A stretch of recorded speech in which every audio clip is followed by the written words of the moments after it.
तो दोस्तों स्वागत करता हूं फिर से एक और न्यू वीडियो में। इस वीडियो में हम बात करने वाले हैं महात्मा ज्योतिबा फूले रोहिलखंड विश्वविद्यालय बरेली के बीए 5th सेमेस्टर के उन सभी छात्र छात्राओं की जिनके पास हिस्ट्री में नेशनलिज्म इन इंडिया है, भारत का राष्ट्रवाद है, उनके लिए मोस्ट इम्पोर्टेंट क्लास होने वाली है।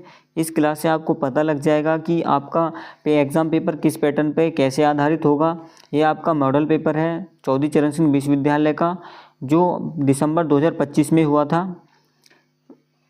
आप इससे अपना अंदाज़ा लगा सकते हैं। इससे अलग आपके जो क्वेश्चन हैं आगे पीछे आ सकते हैं, लेकिन ऐसे एज इट इज़ तो नहीं आएंगे, लेकिन आगे पीछे ज़रूर आ सकते हैं और इसी प्रकार के क्वेश्चन आपकी परीक्षा में बनेंगे। तो अगला पहले क्वेश्चन देख सकते हैं, खंड ए आएगा। इसमें क्या होगा, खंड ए सेक्शन ए आएगा। सेक्शन ए में क्या होगा, वेरी शॉर्ट क्वेश्चन होंगे, वेरी शॉर्ट क्वेश्चन आंसर यानी अति लघु उत्तरीय प्रश्न होंगे, जिनमें आपको 75 वर्ड्स में लिखना होता है और सभी प्रश्नों का आंसर देना अनिवार्य होता है। इसमें 5 क्वेश्चन होते हैं, पाँचों क्वेश्चनों का आंसर देना अनिवार्य होता है, प्रत्येक 3 नंबर का होता है। तो पहला क्वेश्चन देख लेते हैं। पहला क्वेश्चन है, भारत में उदारवादी नेता के रूप में गोपाल कृष्ण गोखले का योगदान क्या था। उदारवादी नेता के रूप में गोपाल कृष्ण गोखले का क्या योगदान था, पहला क्वेश्चन ये है। आपको मैं बता दूं, इस पूरे पेपर का हल हमारी नेशनलिज्म इन इंडिया हिस्ट्री की क्लास में मिल जाएगा। पूरा पेपर, इसका जितना भी सॉल्यूशन है, इसका पूरे पेपर का सॉल्यूशन हमारी क्लास में मिल जाएगा। एक दो क्वेश्चन को छोड़कर बाकी सभी क्वेश्चन का हमारी क्लास में इसका पूरा सॉल्यूशन है। जो क्वेश्चन आपका नहीं मिले उसको आप गूगल कर लेना। अगला प्रश्न देखेंगे, प्रश्न नंबर 2 है, भारत में राष्ट्रवाद की मुख्य विशेषता, ये भी हमारी क्लास में है। अगला प्रश्न है, प्रश्न नंबर 3, मुस्लिम लीग की स्थापना कब और कहाँ हुई थी। मोस्ट इम्पोर्टेंट क्वेश्चन है आपकी परीक्षा के लिए, आपको इसको ज़रूर तैयार करके जाना है, क्योंकि ये मैंने क्लास में भी 2 बार पढ़ा चुका हूँ। अगला प्रश्न देखेंगे, 1857 के विद्रोह के नेताओं के नाम बताइए या नाम लिखिए। ये भी मोस्ट इम्पोर्टेंट क्वेश्चन है, पूछने लायक है और ज़्यादातर पूछा ही जाता है।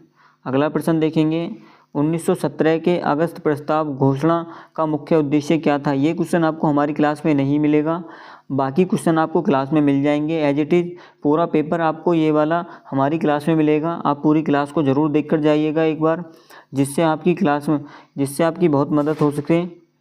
अगला प्रश्न देखेंगे, सेक्शन बी आ जाएगा। सेक्शन बी में क्या होता है, जो खंड ब है, शॉर्ट क्वेश्चन आंसर होते हैं इसमें हमारे। कितने क्वेश्चन आंसर करने होते हैं, तो निम्नलिखित में से 3 प्रश्नों में से किन्हीं 2 प्रश्नों के उत्तर दीजिए। प्रत्येक प्रश्न 7.5 अंकों का है, अधिकतम 200 वर्ड शब्दों में, लघुत्तम तो आपका जो ये क्वेश्चन होता है अधिकतम आपको 200 वर्ड्स में लिखना होता है और 7.5 नंबर का क्वेश्चन होता है सेक्शन बी में। तो पहला क्वेश्चन देखिए सेक्शन बी का, लॉर्ड कर्जन की साम्राज्यवादी नीतियों का भारत में राष्ट्रवाद पर क्या प्रभाव पड़ा। ये क्वेश्चन आपको हमारी क्लास में थोड़े पार्ट्स में डिवाइड होकर मिल जाएगा, लेकिन हेडिंग वाइज है।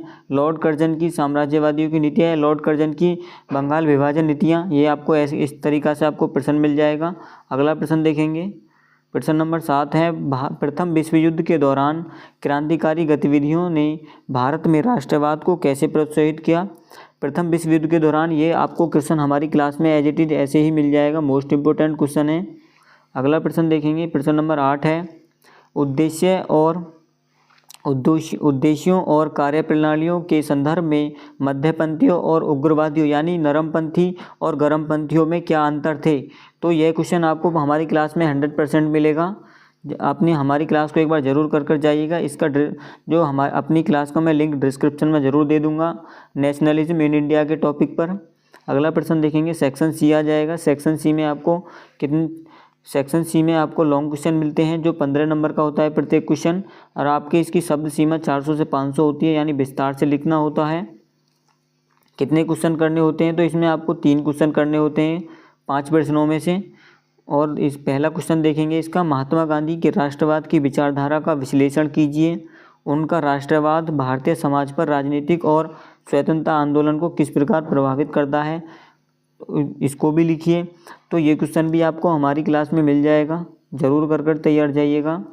अगला प्रश्न देखेंगे, प्रश्न नंबर 10 है, भारतीय राष्ट्रीय कांग्रेस के गठन की ऐतिहासिक पृष्ठभूमि मुख्य कारणों तथा उसके प्रारंभिक उद्देश्यों का समालोचनात्मक विश्लेषण कीजिए। ये क्वेश्चन भी आपको हमारी क्लास में मिल जाएगा। पूरा सॉल्यूशन हमने पेपर का कराया है और पेपर से अलग जो आपके आने लायक प्रश्न हैं वो भी हमने क्लास में कराए हैं। बहुत क्वेश्चन है उसमें।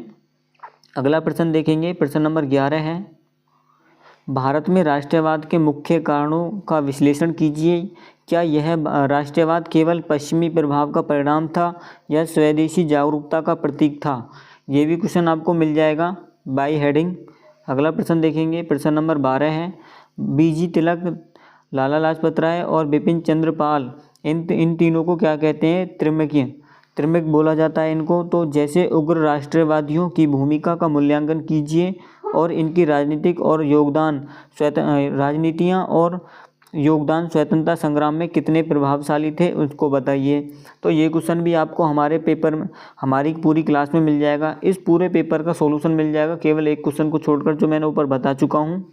अगला प्रश्न देखेंगे, प्रश्न नंबर 13 है, होम रूल आंदोलन में एनी बेसेंट और बाल गंगाधर तिलक की भूमिका का विस्तार से वर्णन कीजिए और उनके उद्देश्यों, कार्यप्रणालियों और योगदान की तुलना कीजिए। तो ये क्वेश्चन भी आपको होम रूल आंदोलन कई बार मिलेगा हमारी बाय हेडिंग हमारी क्लास में कई बार आपको ये मिलेगा।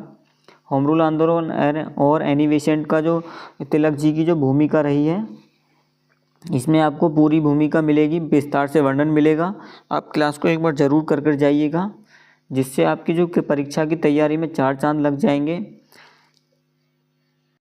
क्लास में इस पेपर के अलावा मैंने और भी most important and most repeated question कराए हैं जो आपके महात्मा ज्योतिबा फूले विश्वविद्यालय के लिए मोस्ट इम्पोर्टेंट हैं और ऐसे ही क्वेश्चन आपकी परीक्षा में पूछे जाएंगे। ये पहला मॉडल पेपर था जो चौधरी चरण सिंह विश्वविद्यालय का था, जो दिसंबर 2025 में किया गया था ये एग्ज़ाम।